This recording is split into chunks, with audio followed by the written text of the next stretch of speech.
Bismillahirrahmanirrahim. Assalamualaikum warahmatullahi wabarakatuh. Alhamdulillah Sobat IBN, kita jumpa lagi nih di sesi sejarah yang membahas sejarah Islam di negeri ini, supaya kita terbukakan nih akan masa lalu kita yang sebenarnya itu luar biasa. Cuma sekarang banyak kita lupa.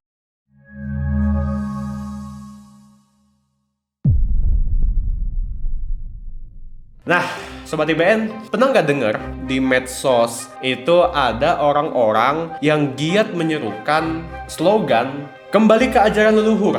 Slogan ini terutama banyak didengungkan ketika ada ya orang-orang atau sekelompok masyarakat yang menyerukan kembali kepada jalan agama. Nah, jadi seolah-olah agama itu dibenturkan dengan ajaran leluhur. Masalahnya, orang-orang yang menyerukan kembali ke ajaran leluhur itu mengacu ke ajaran leluhur yang mana? Nah, banyak orang yang melabelkan kelompok yang menggaungkan slogan kembali ke ajaran leluhur sebagai kaum Rahayu atau Sobat Rahayu. Yang sebenarnya ketika mereka menyerukan kembali ke ajaran leluhur, kostumnya itu seakan-akan leluhur seluruh Nusantara. Tapi sebenarnya yang dimaksud lebih mencirikan suku tertentu atau suku-suku tertentu. Yang kalau misalkan dilihat dari sisi historis, Sobat-Sobat Rahayu ini biasanya merujuk kembali ke zaman pra-Islam atau ke zaman Majapahit. Nah, jadi gambaran Majapahit atau kerajaan-kerajaan pra-Islam yang dianggap dikdaya seperti Singasari atau Sriwijaya itu adalah role model mereka. Ini kan sebenarnya menjadi sebuah ambigu ketika kita punya leluhur banyak, karena sejarah Indonesia bukan cuma Majapahit. Karena sejarah Indonesia atau Asia Tenggara itu bukan cuma Sriwijaya, tapi kita juga punya masa-masa Islam yang dianut leluhur kita, dan itu ketika kita jalankan agama Islam ya sama seperti leluhur. Nah, masalahnya orang-orang tadi, Sobat-Sobat Rahayu, itu menisbatkan kembali ke ajaran leluhur lebih kepada Majapahit. Nah, teman-teman semua, sebenarnya kalau dalam ilmu sosial ini ada fenomena yang disebut sebagai nativisasi. Nativisasi itu berakar dari kata native. Native itu maksudnya apa? Pribumi.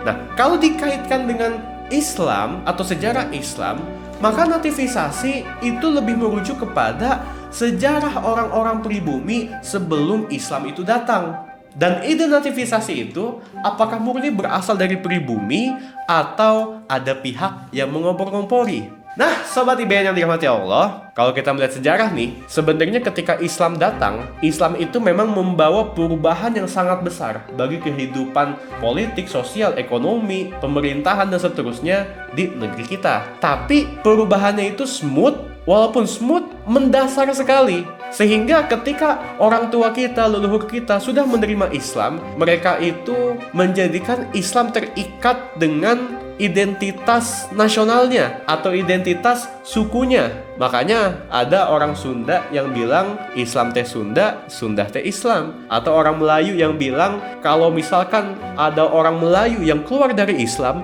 maka dia bukan orang Melayu. Begitu pula orang Betawi, orang Makassar, dan seterusnya. Mereka semua seperti itu. Jadi ada pihak-pihak yang sebenarnya mengompor-ngompori terkait pembedaan antara identitas Islam dengan identitas suku atau identitas bangsa.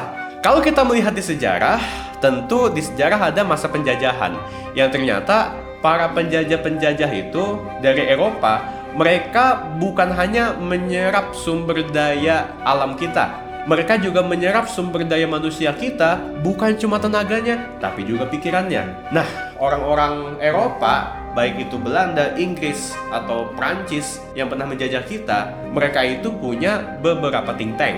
Mereka itu punya beberapa ilmuwan yang berperan sebagai orientalis. Orientalis itu apa? Orientalis adalah sekelompok ilmuwan yang punya peminatan khusus untuk mengkaji hal-hal ketimuran, Orient, ya, karena mereka berasal dari Barat atau Oksiden. Sebutlah beberapa contoh, misalkan Thomas Stamford Raffles. Kalau di Singapura, dia ini dikenal sebagai pendiri Singapura. Tapi perannya bukan cuma di Singapura. Raffles ini pernah menjadi gubernur Inggris yang memerintah di Jawa ketika ada masa Entrechtnum atau masa peralihan dari pemerintahan Belanda ke Inggris. Nah, Raffles adalah seorang penjajah yang intelek.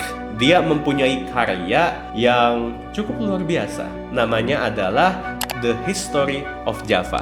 Teman-teman pernah baca nggak History of Java? Nah, ada yang pernah meneliti nih, iseng-iseng hitung. Dalam History of Java yang tebalnya mencapai 800 halaman, teman-teman. Raffles itu ternyata begitu berat sebelah. Dia dalam 800 halaman buku History of Java atau Sejarah Jawa membahas mengenai agama Jawa sebanyak 68 halaman dari 800 halaman total bukunya. Nah, dari 68 halaman yang membahas agama Jawa, ternyata Raffles itu hanya membahas agama Islam sebanyak 13 halaman. Kebayang nggak? Dari 800 halaman yang membahas agama Islam yang menjadi agama mayoritas orang Jawa di masa Raffles menulis History of Java, itu cuma 13 halaman cuy. Jadi ada semacam ketidakimbangan, tidak berimbang dalam melihat realitas sosial yang Raffles amati. Justru mayoritas pembahasan History of Java itu lebih banyak membahas Jawa yang ditilik di masa pra-Islam. Dilihatlah itu peninggalan-peninggalan kerajaan Hindu-Buddha berupa candi-candi, didetail-detaili patung-patungnya, relief-reliefnya, dan itu yang jadi mayoritas pembahasan History of Java. Dan hal ini terulang bukan cuma dalam penulisan ilmiah yang Raffles lakukan. Raffles mengulangi ketidaimbangan dalam melihat Islam ketika dia ikut dalam pasukan Inggris yang menyerang Kesultanan Yogyakarta di tahun 1812.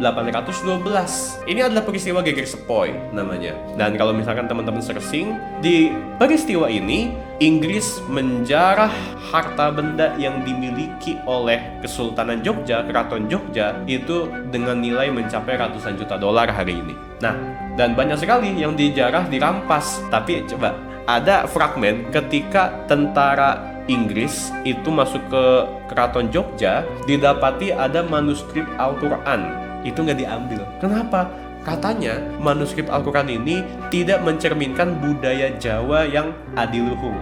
Nah, jadi yang diambil sebagai barang jarahan dari Kesultanan Jogja itu adalah barang-barang yang dianggap Inggris memiliki seni yang berketerusan dari masa-masa pra-Islam, masa Majapahit, Singosari, dan seterusnya. Tapi yang berhubungan dengan Islam itu tidak dipedulikan. Nah, ini adalah sebuah contoh yang kemudian kalau kita melihat lukisan Raffles sendiri, tergambar di belakangnya itu gambarnya candi, gambarnya patung Buddha. Ya. Jadi Raffles itu meminatnya ke sana, sehingga ketika dia hanya condong kepada peninggalan-peninggalan sejarah pra-Islam, ini mengerucut kepada pengglorifikasian sejarah Jawa yang ada sebelum Islam datang, sehingga Islam konsekuensinya itu dianggap sebagai pendatang, dianggap sebagai hal yang baru dikenal oleh orang Jawa dan terpisah dengan budaya Jawa. Nah, inilah yang kemudian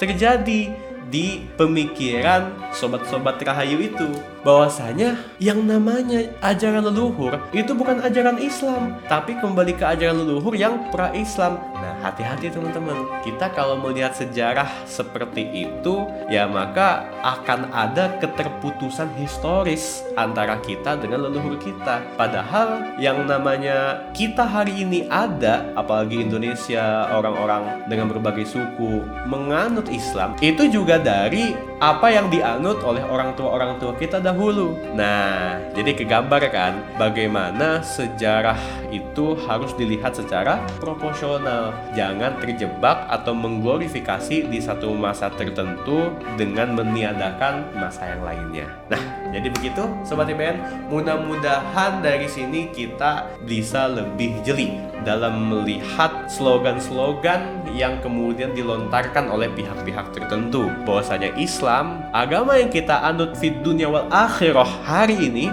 itu adalah agama yang meresap dan bukan baru kemarin datang ke kita, tapi sudah dari ratusan tahun yang lalu.